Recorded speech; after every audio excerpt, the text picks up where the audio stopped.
Shalom, salam sejahtera. Saudara yang dikasihi Tuhan, senang bisa berjumpa lagi dalam renungan hari ini. Mari kita siapkan hati kita berdoa. Ya Tuhan, terima kasih untuk kesempatan ini. Kami mau membaca dan merenungkan firman-Mu, terangilah hati kami, pimpin kami dalam nama Tuhan Yesus. Amin.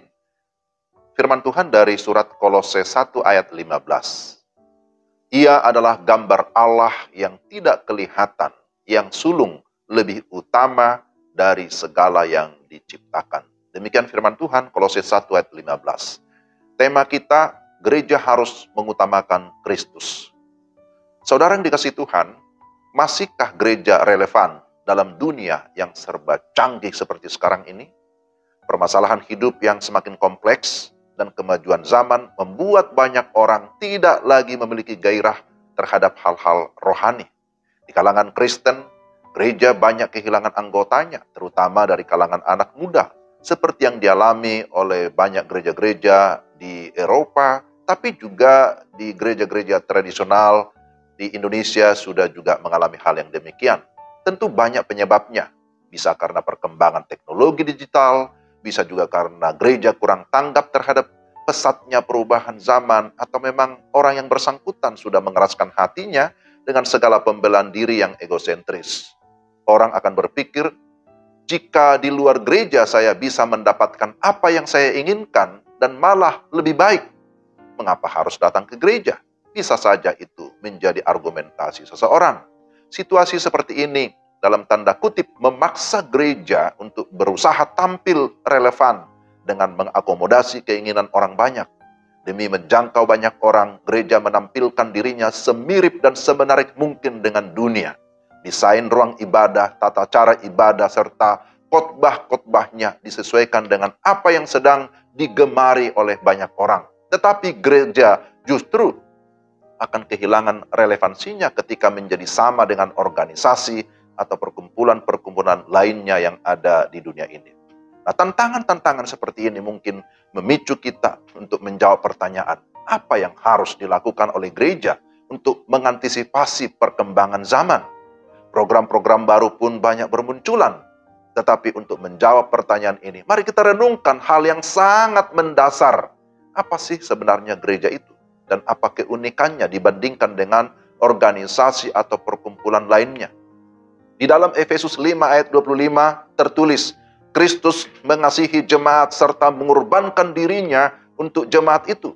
Kemudian ketika berbicara dengan Petrus, Tuhan Yesus berkata, di atas batu karang ini, aku akan mendirikan jemaatku dan alam maut tidak akan menguasainya. Matius 16 ayat 18. Jadi, gereja ada karena Kristus yang mengorbankan dirinya untuk mendamaikan manusia dengan Allah yang tadinya terpisah oleh karena dosa.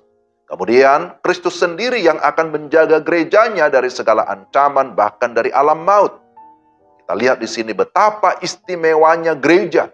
Inilah keunikan sekaligus keunggulan gereja yang tidak dimiliki oleh organisasi atau perkumpulan lainnya. Tugas gereja adalah bagaimana membawa anggota jemaatnya semakin mengenal Tuhan Yesus Kristus, memiliki hubungan pribadi yang intim dengan Kristus, hingga akhirnya hidup mengutamakan Kristus. Ini hal yang sangat mendasar. Bagaimanapun Kristus harus diutamakan di dalam gereja. Bagaimana caranya untuk menjadi gereja yang mengutamakan Kristus? Pertama, Kristus harus menjadi dasar ajaran gereja. Jangan khawatir kalah saing dengan ajaran-ajaran dunia. Karena Injil Kristus adalah kabar baik yang tidak bisa ditawarkan oleh dunia ini. John Calvin mengatakan bahwa di mana firman Tuhan diberitakan dan diperhatikan dengan benar, maka di situ ada gereja yang benar, walaupun ada banyak kekurangan. Yang kedua, Kristus harus menjadi dasar pelayanan gereja.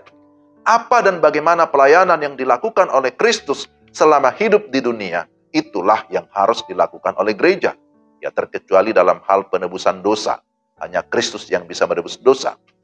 Jangan mengatur pelayanan gereja sesuai dengan selera orang banyak atau selera orang kuat di gereja. Misalnya suara mayoritas atau tekanan lingkungan karena tidak sesuai dengan firman Tuhan. Jangan merasa telah memberi banyak untuk gereja. Jangan merasa pintar atau merasa paling rohani. karena itu bisa menjadi virus yang mematikan. Di dalam gereja kita berhadapan dengan Kristus. Kristus, dialah pemilik gereja, pribadi yang memiliki, dia yang mengetahui, dia yang maha kudus, dialah yang menjadi kepala gereja. Ketiga, Kristus harus menjadi dasar persekutuan gereja. Di dalam gereja tidak ada pembedaan ras, suku, status sosial, tingkat pendidikan, karena semuanya sudah dipersatukan oleh Kristus. Persekutuan di gereja harus mendekatkan orang kepada Kristus, sehingga ada damai sejahtera, sebagaimana Kolose 3 ayat 15. Ada sebuah pujian yang menggambarkan gereja bagaikan bahtera yang menempuh badai. Gereja bagai bahtera, NKB 111. Jika Kristus yang menjadi nakoda dan para awak kapal bekerja sama dengan arahan sang nakoda, maka bahtera tersebut akan sampai di tujuan. Kiranya firman Tuhan ini bisa menolong kita supaya kita sungguh-sungguh hanya mengutamakan Kristus, mengandalkan Kristus. Mari kita berdoa. Tuhan, terima kasih, kami bersyukur untuk firman Tuhan. Tolonglah kami supaya sebagaimana firman-Mu, kami sungguh-sungguh mengutamakan Kristus di atas segala yang lain. Gereja berdiri di atas dasar Kristus, maka gereja adalah milik Kristus, harus mengikuti apa yang merupakan ajaran dan teladan Kristus, supaya gereja bukan saja eksis, tapi tetap dinamis, bahkan bisa menjadi saksi di tengah-tengah dunia ini. Terima kasih Tuhan, terpujilah nama-Mu dalam nama Tuhan Yesus. Amin. Demikian renungan kita, Tuhan memberkati saudara sekalian. Shalom.